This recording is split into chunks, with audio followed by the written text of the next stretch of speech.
नमस्कार बच्चों, चलिए आइए देखते हैं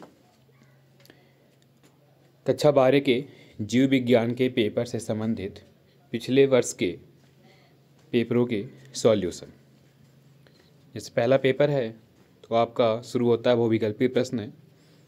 पहला प्रश्न है एंड्रोजन स्रावित होता है, तो इसका सही ऑप्शन है आपका लीडिंग कोशिकाओं द्वारा। फिर है कौन सा आनुवंशिक विकार 21वें क्रोमोसोम की त्रिसूत्रता के कारण होता है। इसका सही जवाब है डाउन सिंड्रोम। निम्नलिखित में से किस रोग की पुष्टि बीडाल परीक्षण द्वारा होती है। सही उत्तर है टाइफाइड। चौथे प्रश्न में आनुवंशिक रूपांतरण के संबंध में कई सारे कथन दिए गए हैं, उनमें से आपको बताना है कि कौन सा कथन सत्य है। तो यहाँ पर दिए गए सारे ही कथन सत्य हैं। अति लघु उत्तरीय प्रश्न है अनिषेक जनन से आप क्या समझते हैं, एक उदाहरण दीजिए। तो बिना निषेचन के मादा युग्मक से नए जीव के बनने की क्रिया को अनिषेक जनन कहते हैं। इसी प्रकार पौधों के कुछ भाग जैसे बाह्य दलपुंज पुष्पासन से बनने वाले नए फलों को आभासी फल कहते हैं, जैसे सेब, नाशपाती। फिर इसी में समझ लेते हैं अनिषेक फलन वह क्रिया है जिसमें पौधों से फल का निर्माण बिना निषेचन के होता है, जैसे केला, अनानास आदि। फिर अगला क्वेश्चन, मंगोलियाई जड़ता क्या है, इसे किसने खोजा था। तो डाउन सिंड्रोम एक प्रकार का आनुवंशिक विकार है। इसमें गुणसूत्र के 21वें जोड़े में एक अतिरिक्त गुणसूत्र बढ़ जाने के कारण यह रोग होता है, जिसके कारण 46 के स्थान पर 47 गुणसूत्र बन जाते हैं। इसे त्रिगुणसूत्रता भी कहा जाता है और इसी विकार को हम मंगोलियाई जड़ता के नाम से भी जानते हैं। आगे है सेब को एक आभासी फल क्यों कहते हैं। पुष्प का कौन सा भाग फल की रचना करता है। तो जब फलों का विकास पुष्प के अन्य भाग जैसे बाह्य दलपुंज पुष्पासन से हो तो ऐसे फलों को आभासी फल या असत्य फल कहते हैं, उदाहरण सेब या नाशपाती। फिर है कि यदि एक द्विरज्जुक डीएनए में 20% साइटोसिन है तो डीएनए में मिलने वाले एडेनिन के प्रतिशत की गणना कीजिए। तो 4 ग्राफ नियम के अनुसार द्विरज्जुकीय डीएनए में एडेनिन की संख्या थाइमिन के बराबर एवं साइटोसिन की संख्या ग्वानिन के बराबर होती है। यदि डीएनए में 100% में से 20% साइटोसिन है तो ग्वानिन भी 20% होगा और बचे 60% एडेनिन तथा थाइमिन होंगे। अतः एडेनिन की डीएनए में 30% की प्रतिशतता होती है। फिर है जैव प्रबलीकरण का क्या अर्थ है, व्याख्या कीजिए। तो उन्नत खाद्य गुणवत्ता को सुधारने के लिए पादप प्रजनन द्वारा ऐसे पादप किस्मों का निर्माण किया जाता है जिनमें खनिज, लवण, विटामिन, पूर्ण विटामिन तथा स्वास्थ्यवर्धक वसा आदि पदार्थों की पूर्ण मात्रा पाई जाए और स्वास्थ्यवर्धकता का स्तर बढ़ता जाए। इस प्रक्रिया को जैव प्रबलीकरण कहते हैं, उदाहरण गोल्डन राइस जो विटामिन ए से भरपूर होता है। लघु उत्तरीय प्रश्न, पुनर्योजन डीएनए तकनीक से आप क्या समझते हैं, इसके कृषि में उपयोग का वर्णन कीजिए। तो किसी वांछित विजातीय डीएनए खंड को एक वाहक डीएनए खंड से जोड़कर बनाया डीएनए पुनर्योजन डीएनए कहलाता है। कृषि में उपयोग खाद्य पदार्थों के पोषक स्तर में वृद्धि, जैसे गोल्डन राइस का विकास जिसमें विटामिन ए की प्रचुर मात्रा पाई जाती है। मृदा उर्वरता को क्षीण होने से बचाना, पौधों द्वारा खनिज उपयोग क्षमता में वृद्धि, पीड़कनाशी प्रतिरोधी फसलों का विकास। अगला प्रश्न है प्लाज्मिड किसे कहते हैं तथा प्लाज्मिड का मुख्य उपयोग लिखिए। जीवाणुओं में उपस्थित मुख्य वृत्ताकार डीएनए अणु के अतिरिक्त उपस्थित छोटे अतिरिक्त गुणसूत्रीय डीएनए अणुओं को जिनमें आनुवंशिक सूचना निहित होती है प्लाज्मिड कहते हैं। प्लाज्मिड का उपयोग है पुनर्योजन डीएनए की क्लोनी प्रतिकृति बनाने के लिए किया जाता है। इस पर एंटीबायोटिक प्रतिरोधी जीन भी उपस्थित होते हैं। फिर है कैंसर पर टिप्पणी लिखिए। कैंसर यह एक कष्टदायक रोग है जिससे प्रतिवर्ष लाखों व्यक्तियों की मृत्यु हो जाती है। कैंसर के कारण कैंसर उत्पन्न करने वाले पदार्थों को कार्सिनोजन कहते हैं, जैसे भौतिक कारक, पराबैंगनी किरणें, आयोनाइजिंग विकिरण, एक्सरे, गामा रे, रासायनिक कारक, कैडमियम ऑक्साइड, मस्टर्ड गैस, कालिक, सिगरेट का धुआं आदि, जैविक कारक, ऑन्कोजेनिक विषाणु और चौथा कारण है आनुवंशिक कारण। कैंसर के लक्षण। घाव का जल्दी ठीक ना होना, शरीर के किसी भाग में गांठ का बनना, जैसे जीभ के कैंसर, स्तन कैंसर आदि में। शरीर के किसी तिल या मस्से में अचानक तीव्र वृद्धि होना, शरीर के भार में निरंतर कमी होना, भोजन को निगलने या बोलने में कठिनाई का होना। कैंसर के प्रकार। कैंसर को निम्नलिखित 3 समूहों में बांटा जा सकता है। पहला है आपका कार्सिनोमा, जैसे स्तन कैंसर, फेफड़ों का कैंसर आदि। दूसरा सार्कोमा, जैसे अस्थि कैंसर, लसिका गांठों का कैंसर, अग्नाशय का कैंसर, त्वचा का कैंसर आदि। तीसरा है आपका ल्यूकीमिया, यह रुधिर की कोशिकाओं का कैंसर है। इसमें WBC की संख्या में अत्यधिक वृद्धि होती है। अगला प्रश्न है जाति की परिभाषा लिखिए, इसके तो लक्षण बताइए। समान जीवधारियों के उस समूह को जाति कहते हैं जो प्रकृति में परस्पर जनन करके प्रजनन योग्य संतान उत्पन्न करते हैं। जाति वर्गीकरण की मूल इकाई है। यह समान जीन पूल साझा करती है। एक जाति के सदस्यों को अन्य जाति के सदस्यों से आकारिकी लक्षणों के आधार पर एक दूसरे से पृथक करते हैं। आगे है बायोपायरेसी पर उदाहरण सहित टिप्पणी लिखिए तथा जैव एकाधिकार बायो पेटेंट क्या है। उत्तर है किसी देश के जैविक संसाधनों का किसी दूसरे देश के द्वारा बिना जानकारी के उपयोग में लाना बायोपायरेसी कहलाता है। किसी देश की सरकार द्वारा किसी जैविक वस्तु अथवा सेवा के खोजकर्ता को दिया जाने वाला वह अधिकार जो अन्य व्यक्तियों संस्थाओं को इस खोज के व्यावसायिक उपयोग से रोकता है, पेटेंट कहलाता है। बंध दंपतियों को संतान पाने हेतु सहायता देने वाली विधियों का वर्णन कीजिए। ऐसे स्त्री या पुरुष जो संतान उत्पन्न करने में सक्षम नहीं होते बंध दंपत्ति कहलाते हैं तथा इस घटना को बंध्यता कहा जाता है। इसके अनेक कारण हो सकते हैं। पहला अंतः डिंबवाहिनी स्थानांतरण और दूसरा अंतः गर्भाशयी स्थानांतरण, जिसके बारे में लिखा गया है, आप पढ़ सकते हैं। फिर है पारजीनी जीवाणु से क्या तात्पर्य है। ऐसा जीवाणु जिनके DNA में अपनी अभिव्यक्ति करने वाला एक अतिरिक्त बाह्य जीन उपस्थित होता है तो वो पारजीनी जीवाणु कहलाता है। जैसे पारजीनी ई कोलाई जीवाणु की सहायता से मानव इंसुलिन तैयार की जाती है। फिर है शुक्रजनन क्या है। संक्षेप में शुक्रजनन की प्रक्रिया का वर्णन कीजिए। इसे आप समझने के लिए पहले आपको समझना होगा युग्मक जनन। युग्मक जनन का अर्थ है 2 विभिन्न प्रकार के युग्मकों का निर्माण। इस क्रिया में नर जननांग से नर युग्मक तथा मादा जननांग से मादा युग्मक का निर्माण होता है। लैंगिक जनन हेतु युग्मकों का बनना अपरिहार्य होता है। यह लैंगिक जनन की एक निषेचनपूर्ण परिघटना है। इसका चित्र आप देख सकते हैं।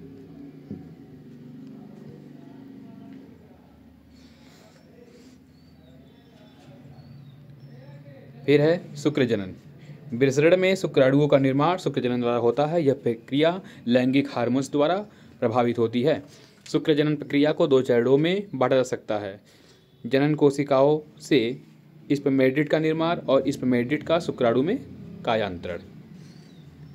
आगे भी इसके बारे में दिया गया है, आप ये भी चीज़ें पढ़ सकते हैं, जिसमें जनन कोशिकाओं से स्पर्मेटिड का निर्माण, जिसकी 3 अवस्थाएं हैं, गुणन प्रावस्था, वृद्धि प्रावस्था, परिपक्वन प्रावस्था। अगला प्रश्न है वायु परागण पर टिप्पणी लिखिए और वायु परागित पुष्पों की विशेषताएं लिखिए। वायु परागण। अनेक पौधों में परागण वायु के माध्यम से होता है। इन पौधों तथा इनके पुष्पों में निम्नलिखित विशेषताएं पाई जाती हैं। ये प्रायः छोटे होते हैं। समूह में होने से निश्चय ही लाभ होता है। पुष्प अनाकर्षक होते हैं अर्थात सुगंध, रंग, मकरंद आदि से वंचित होते हैं। पुंकेसरों से पुतंतु लंबे होते हैं। परागकणों का निर्माण अत्यधिक मात्रा में होता है क्योंकि वायु के माध्यम से इनकी हानि बहुत अधिक होती है। अगला है भ्रूणपोष किसे कहते हैं। किसी एक प्रकार के भ्रूणपोष के बारे में बताइए। द्विनिषेचन के एक पद त्रिसंलयन जिसमें एक नर युग्मक का संलयन द्वितीय कंदक से होता है और इसके फलस्वरूप भ्रूणकोष में बने हुए त्रिगुणित प्राथमिक भ्रूणपोष केंद्रक से एक पोषक संरचना का परिवर्धन होता है। इसे भ्रूणपोष कहते हैं। यह विकासशील भ्रूण को पोषण प्रदान करता है। इसका चित्र देख सकते हैं आप।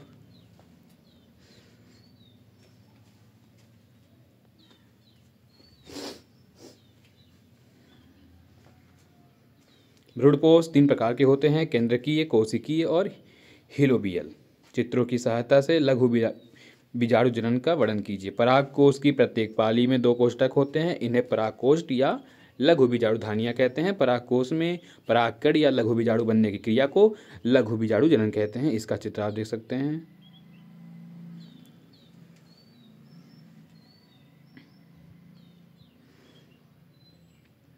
फिर है जनसंख्या विस्फोट एवं निवारण पर निबंध लिखिए। जनसंख्या विस्फोट अपेक्षाकृत अल्प समय में हुई तीव्र जनसंख्या वृद्धि को जनसंख्या विस्फोट कहते हैं। जनसंख्या विस्फोट के परिणाम अथवा परिवार नियोजन की आवश्यकता बढ़ती हुई जनसंख्या के कारण निम्नलिखित समस्याएं उत्पन्न हो रही हैं। पहला, खाद्य आपूर्ति की समस्या। जनसंख्या की वृद्धि के अनुपात में खाद्यान्नों का उत्पादन कम हो रहा है, बच्चे कुपोषण का शिकार हो रहे हैं। शिक्षा व्यवस्था की समस्या। शिक्षण संस्थानों की कमी के कारण बच्चों को पढ़ाई के लिए प्रवेश पाना कठिन हो रहा है। तीसरा, रोजगार की समस्या। व्यक्तियों की संख्या लगातार बढ़ने से व्यक्ति कम आमदनी पर भी किसी भी कार्य को करने के लिए तैयार हैं और उन्हें उनकी शिक्षा के अनुरूप कार्य का ना मिल पाना उनकी रोजगार की समस्या को और अधिक बढ़ा रहा है। नंबर 4, स्वास्थ्य एवं चिकित्सा सेवा समस्या। इसके बारे में आप लिख सकते हैं कि भारतवर्ष में व्यक्तियों की संख्या बहुत अधिक है, जबकि बहुत सारे व्यक्तियों पर डॉक्टर की जो अवेलेबिलिटी है, जो डॉक्टर की उपलब्धता है, वो बहुत ही कम है। इस कारण से एक एक डॉक्टर पे हजारों मरीजों का बोझ है, जिसके कारण प्रत्येक मरीज को सही प्रकार की सुविधाएं और सही प्रकार से उसकी जो देखभाल है वो नहीं हो पाती है। अगला, जनसंख्या वृद्धि पर नियंत्रण के उपाय। वैधानिक उपाय। सरकार ने कानून बनाकर विवाह के लिए आयु की न्यूनतम सीमा तय की है। लड़कियों के लिए 18 वर्ष, लड़कों के लिए 21 वर्ष है। फिर शिक्षा व जागरूकता, आर्थिक स्थिति में सुधार, परिवार कल्याण संबंधी कार्यक्रमों को बढ़ाना, स्वास्थ्य एवं यौन शिक्षा। अगला प्रश्न है, मेंडल ने जिन लक्षणों की वंशागति का अध्ययन किया उनमें से 4 के नाम लिखिए।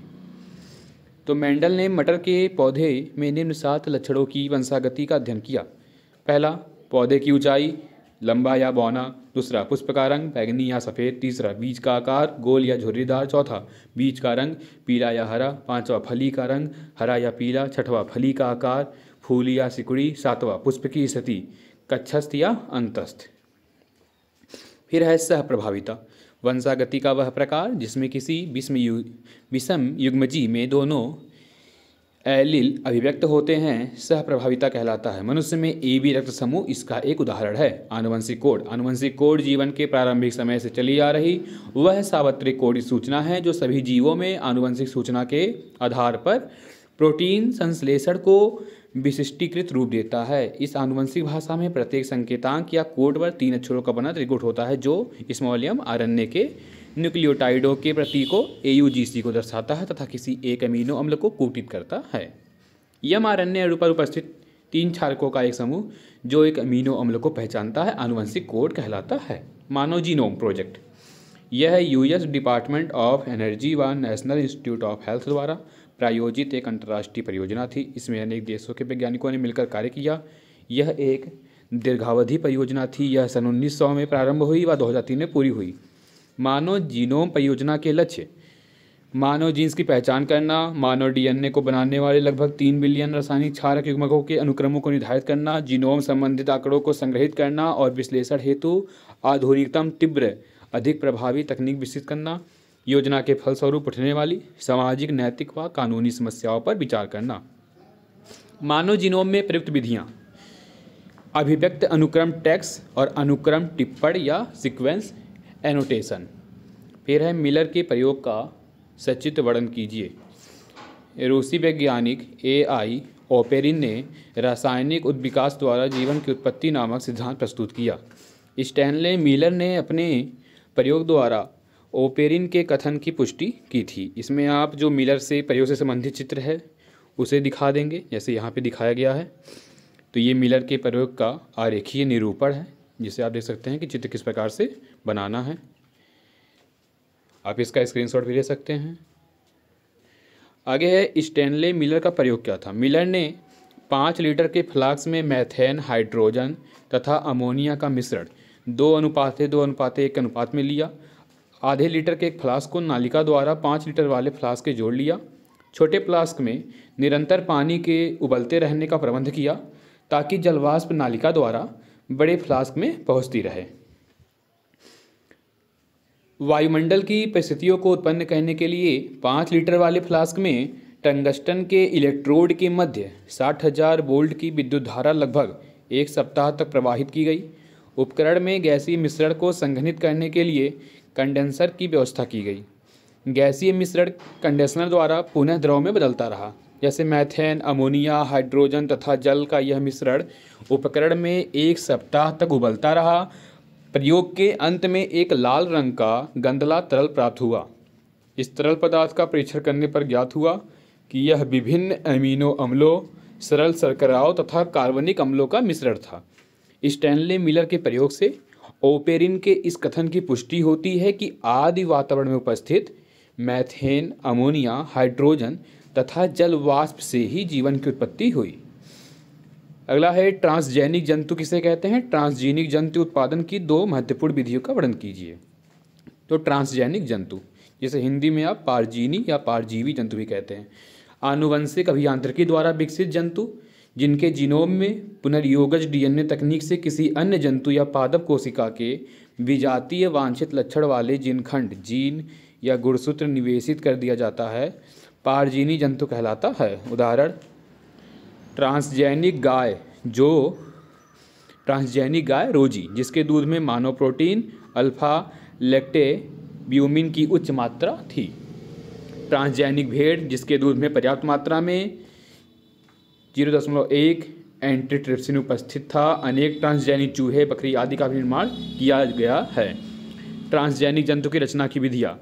जंतु कोशिकाओं में पुनर्योगज डीएनए के प्रवेश के लिए निम्नलिखित विधियाँ प्रयोग की जाती हैं। जैसे पहला, इलेक्ट्रोपोरेशन, अति उच्च वोल्टेज वाले क्षणिक विद्युत आवेश द्वारा कोशिका में पुनर्योगज डीएनए को पुनः स्थापित करने को इलेक्ट्रोपोरेशन कहते हैं।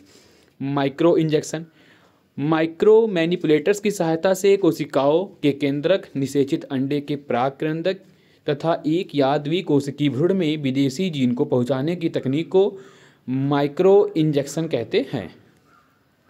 फिर एक क्वेश्चन पूछा है दीर्घोत्तरी में कि मनुष्य के नर जनन तंत्र का सचित्र वर्णन कीजिए। तो इसका आप सबसे पहले चित्र बना देंगे और चित्र बनाने के बाद जैसे प्राथमिक जनन अंग, वृषण पुरुष के प्राथमिक जनन अंग हैं वृषण, ये एक जोड़ी होते हैं तथा उदर गुहा से बाहर वृषण कोश में स्थित होते हैं।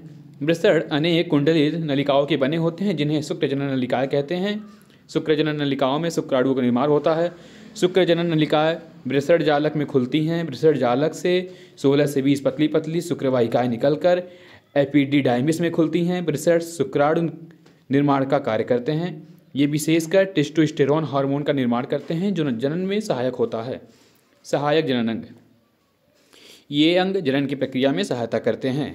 जैसे सहायक नलिकाएं, ये विभिन्न प्रकार की होती हैं। एपिडिडाइमिस, शुक्रवाहिनी, स्खलन वाहिनी और पेनिस।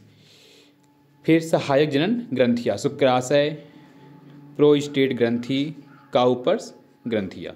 इसी प्रकार से मनुष्य के मादा जननतंत्र का सचित्र वर्णन कीजिए। तो इसमें भी आप चित्र बना के जो भी इसके बारे में चीज़ें हैं यहाँ से आप देख सकते हैं।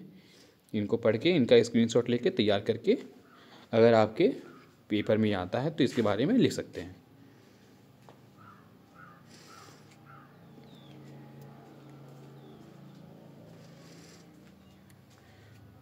तो इस प्रकार से आपका एक सेट आपके जीव विज्ञान के पेपर का ख़त्म होता है। आशा करते हैं कि आपको सभी को इस सेट में कोई परेशानी नहीं आई होगी। बहुत बहुत धन्यवाद। अगले वीडियो में फिर हम चर्चा करेंगे दूसरे सेट की।